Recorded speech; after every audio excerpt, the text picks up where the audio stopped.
Addiction took our mother slowly, rocked her through it, and sung her to sleep, sunk deep into the mattress on her bed. When her back teeth fell out, she left them on the side of the bathtub. I was 7, and I kept them in a matchbox. The missing pieces of her kept safe, so she wouldn't be lost forever. So maybe one day we could put her back together. Our house fell down around us, and we tried our best to raise ourselves. The ceilings had water damage, and the bottom stairs had dry rot, and in the winters the radiators would bleed rust. But it was still our house, and Annie made it a home. My sister Annie mothered me, with lopsided band-aids on bruised knees and lukewarm microwave meals. She told me ghost stories and didn't mind when I crawled into her bed later on, too scared to sleep alone. She taught me to dance, barefoot on the living room carpet, music channel on full volume on the TV, shaking our hips before they were fully grown. She always let me shower first, so the water was hot, never complaining when she had to make do with coal. She brushed my hair every day before school, even when I screamed and hit her when she caught the tangles. Annie was dark-haired like her father, whoever he had been, but I was blonde. Annie was desperate to be blonde too, like Marilyn Monroe. Like Mom, but you. I think she thought it would make them closer, remind Mom less of her dad. I'd give anything for her to have her hands in my hair one more time, even if it hurt. She moved to New York when I turned 18 and never came back. I still dream about her sometimes. Keeping up with our mother was impossible, and we learned from a young age we would always be left behind. It didn't make it any easier. When she was drinking light, she shone, would wake us up at 3 a.m. with pancakes, dripping in cherry syrup. Sometimes, when the weather was right and she'd had enough being drunk alone, she would call our school up and tell them we had both come down with summer sickness and would drive to the beach instead.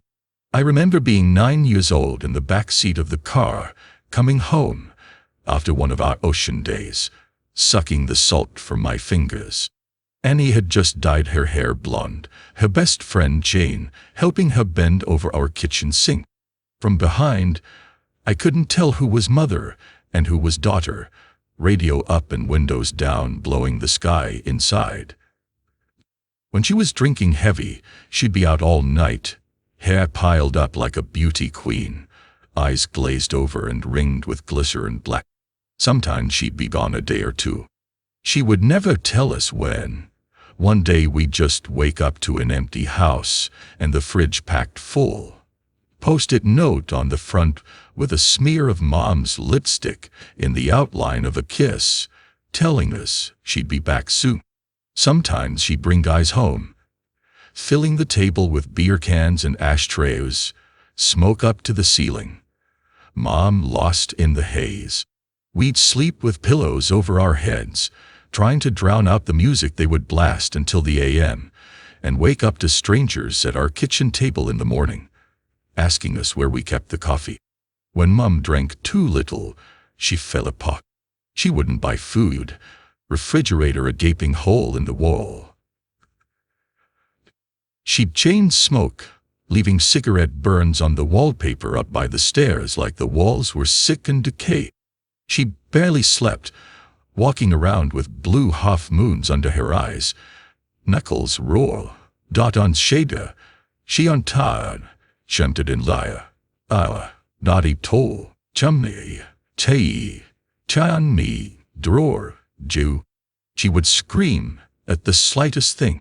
I remember once, when I spilled a glass of juice on the couch, she looked over at me with dead eyes and dragged me off onto the carpet, and then took every single cushion off the couch and into the backyard and set them on fire.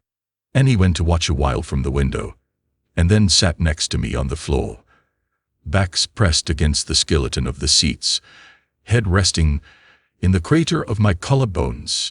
When Mom drank too much was the worst. She'd laugh too loud and too long at anything and everything. until her mouth started to shake, and she started crying at the breakfast table into her cereal.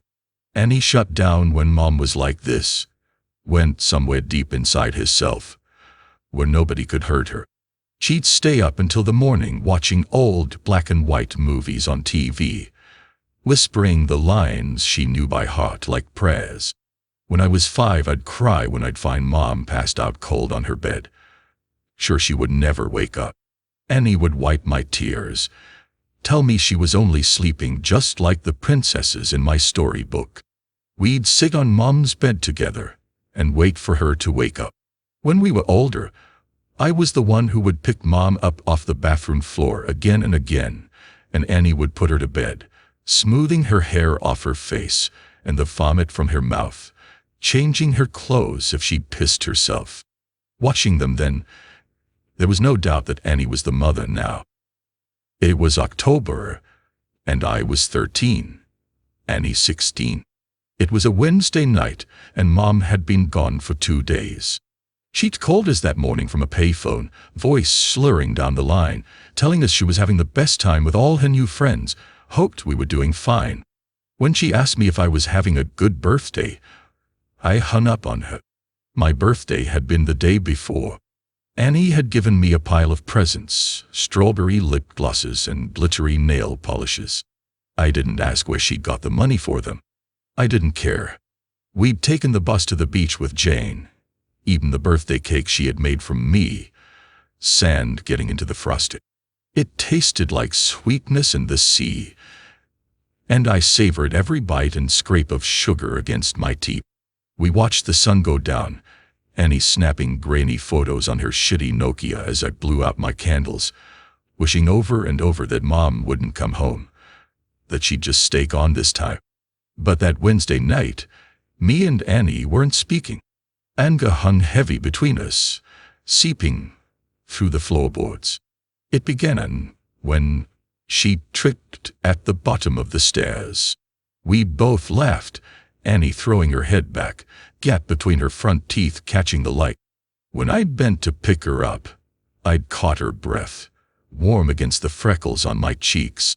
I let go of her arms, and she fell again, hitting the floor and grinning, shaking her hair from her face. Her breath was heavy with whiskey. I couldn't start picking her up too. Couldn't watch her fall again and again. Just like Mom, I knew she'd never get back up. I'd stared down at her, blonde hair fallen into her eyes, and all I could see was our mother. And then I was running, feet slamming the hallway like heartbeats turned loose.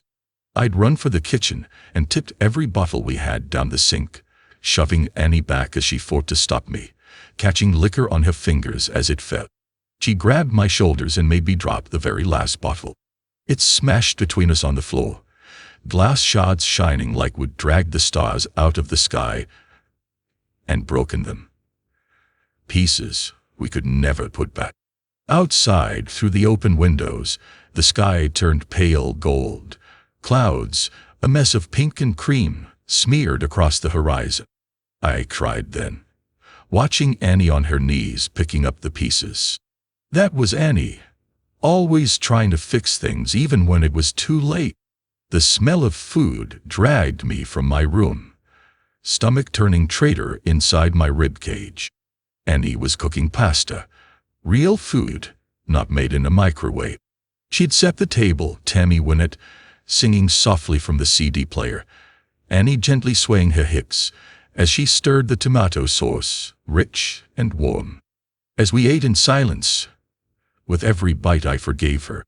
Mom never cooked dinner, or remembered my favorite was spaghetti ever since I was a kid, or stayed sober long enough to sit up at a table. Annie wasn't Mom. We were washing the dishes when we first heard it. A moth was crawling down the inside of the pane, and I cracked the window to let it out into the dark. From the backyard came a faint sigh. I tilted my head to listen as it was coming from far off. Crying daughter. I figured it was Mika, the 2-year-old next door, having a tantrum loud enough for us to catch, or maybe even lucky strike the cat that junkies down the street, begging for food like he sometimes did. I always wanted to feed him when he came around, winding over my ankles, but Annie always stopped me, saying once you started giving, they never stopped taking. Looking back, I don't think she was talking about the cat. Annie flipped the Christmas lights strung up around the porch, and we sat on the plastic beach chairs watching the skies. When we were little, we'd sit outside, and Annie would tell me the names of all the constellations and the stories of how they came to be hung up in the night sky. I had to grow up before I realized she made them all up as she went along. It was a game we still like to play now, making up ridiculous stories for the shapes we could pick out. Ah yes, that one there is the course light. It got there when God dropped it out of his convertible window and never picked it up, she said, nodding sagely and hiding her smile. Of course, I said, waving my hands and pointing up past the power lines. Right next to the ashtray, left there by angels on a smoke break. Yeah. They say if you wish on it, all your dreams will come true, said Annie, grinning. She stopped laughing. Voice quieter, face tilted up to all those dead stars. Let's wish, Emmy. Let's wish. Zoe did. The sound of crying interrupted us. It was closer this time, and definitely human. We turned to each other, confused. Annie shrugged, and I squinted out into the black. It sounded like a baby, lost and tired and alone. It must be Mika, I said, slowly, getting to my feet. Maybe he walked around the back. Shit. Do you want to call Connie and tell her we'll bring him over? Annie didn't reply, and I sighed.